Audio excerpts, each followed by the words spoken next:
Now, you wrote a fantastic piece for the Oz warning Australia's climate lobby that ambitious green energy targets that they're trying to implement here have not worked in Germany. Tell me about what's happened in Germany, because they turned their back on nuclear. They went down the renewables road hard, and the results have been almost catastrophic. It's been disastrous for Germany. I mean, this is, you know, they were the poster child, Europe's poster child of green energy. And I caught the train from Hamburg to Berlin, and every field, it seems, is covered in solar panels and windmills. But it's not doing the trick, as they found out, you know, when the gas supply went up, you know, the price of gas went up.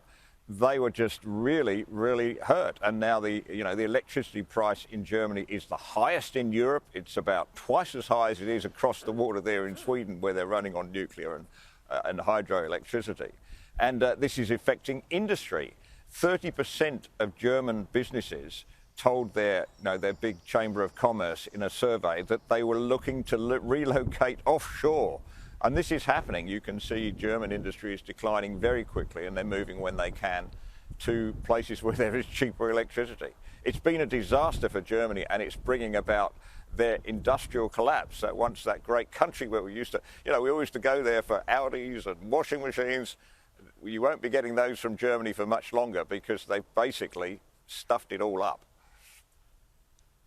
And all entirely self-inflicted, and I would say predictable. And they were warned. They were warned about the path they were taking. They were warned that they were far too reliant on Russian energy. I remember Trump warning them during a speech, and the German contingent there, I think it was at the UN, were sitting there snickering like schoolgirls instead of actually heeding the warning. They were told, and they've ignored it, and it would be absolutely absurd for us to ignore what's happening in Germany at the moment, Nick.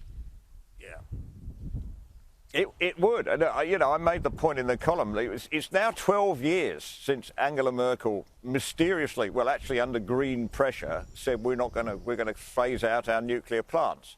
So they've had 12 years to work out how to power their electricity grid without nuclear, without using coal, without using gas. And these are the German engineers, the same German engineers that gave you Vorsprung durch Technik. They are the best in the world, and they can't work it out. And the country is suffering as a result. They've just reopened 8 coal mines in the last 2 years, would you believe, because it's cheaper than getting gas in from overseas. They actually knocked down 1 wind farm to dig up some coal.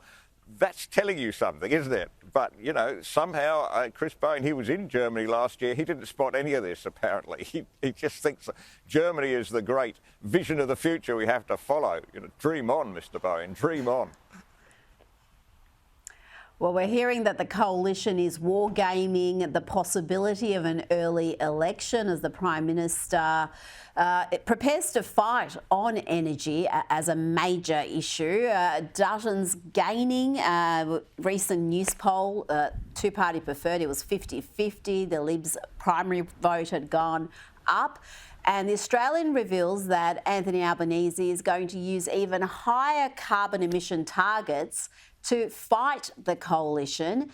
Do you see that as a winning strategy, Nick? Because much of the media is already attacking Peter Dutton for restarting the climate wars, as they call it. We've got elements of the business sector also campaigning for what they call certainty.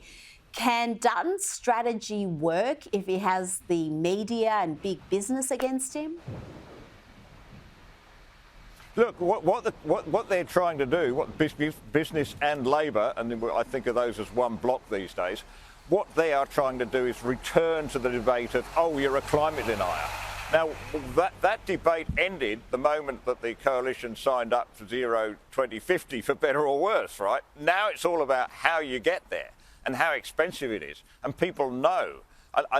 This is a distraction from Labor. Let's make this about the climate wars again, so that nobody sort of asks awkward questions like, what happened to that $275 that you promised you were going to take off my electricity bill?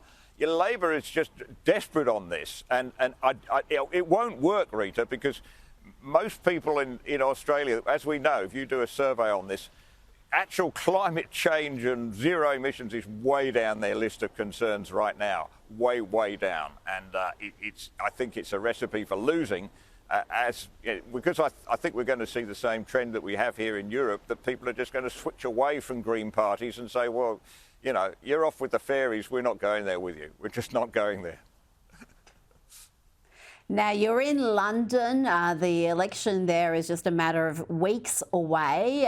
What's your feeling? We're looking at a Labor landslide. All the polls are indicating that. Farage has entered the race quite late. If you were a betting man, what would your prediction be? Well, I wouldn't be putting any money on Rishi Sunak right now. I think the way the betting is running here is how many seats are the Tories going to end up with. And there are people seriously saying it'll be fewer than 100 seats. It'll be their worst result, I think, since the beginning of the last century. It's going to be a landslide for Labor. The question is, how big is that landslide and how much of the Tory party is left? Nigel Farage's party, of course, is making big inroads into the Tory vote, and in a first-past-the-post system, that's really damaging. But Farage himself will not win many seats, 3, 4, I would predict at most, because of the way the boundaries fall and the way the election plays out. But he'll help, push the Tories into oblivion. Look, I mean, let's be honest. I mean, a government that's been in as long as they have, no government has had 5 terms in Britain, I think, for almost 200 years. So they're not going, they couldn't expect 5 terms in the best of times, and so they're gone. But it would be nice to see them having at least be the official opposition and not give that away to the Lib Dems, which is a real possibility if they do as badly as the worst the worst predictions are. Well, let it be a warning to the opposition party. That's true, but let it be a warning to Conservative parties everywhere, including here, including our state Liberal parties, that this is what happens when you completely lose sight of your principles and govern like Labor light. You just have no supporter base to speak of. Nick Cater, thank you so much for your time this evening.